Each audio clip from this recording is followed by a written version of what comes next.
The book of Genesis, chapter 7. Then the Lord said to Noah, "Come into the ark, you and all your household, because I have seen that you are righteous before me in this generation.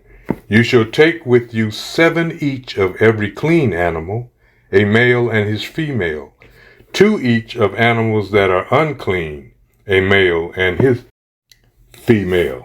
Also 7 each of birds of the air, male and female, to keep the species alive on the face of all the earth. For after 7 more days I will cause it to rain on the earth, 40 days and 40 nights, and I will destroy from the face of the earth all living things that I have made."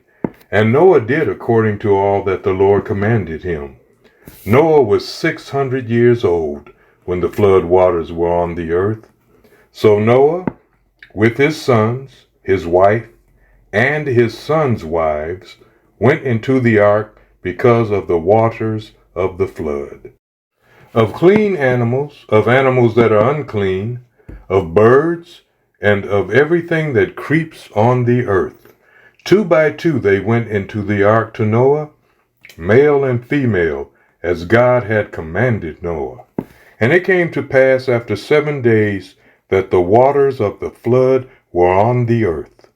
In the 600th year of Noah's life, in the 2nd month, the 17th day of the month, on that day all the fountains of the great deep were broken up, and the windows of heaven were opened. And the rain was on the earth 40 days and 40 nights. On the very same day Noah and Noah's sons, Shem, Ham, and Japheth, and Noah's wife, and the 3 wives of his son with them, entered the ark, they and every beast after its kind, all cattle after their kind, every creeping thing that creeps on the earth after its kind, and every bird after its kind, every bird of every sort. And they went into the ark to Noah, 2 by 2, of all flesh in which is the breath of life. So those that entered, male and female of all flesh, went in as God had commanded him, and the Lord shut him in. Now the flood was on the earth 40 days.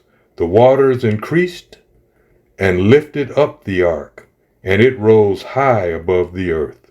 The waters prevailed and greatly increased on the earth.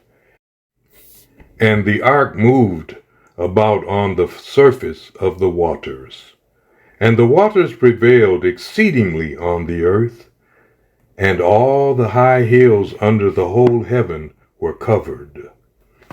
The waters prevailed 15 cubits upward, and the mountains were covered. And all flesh died that moved on the earth, birds and cattle and beasts, and every creeping thing that creeps on the earth, and every man. All in whose nostrils was the breath of the Spirit of life, all that was on the dry land died. So he destroyed all living things which were on the face of the ground, both man and cattle, creeping thing and bird of the air. They were destroyed from the earth. Only Noah and those who were with him in the ark remained alive. And the waters prevailed on the earth 150 days.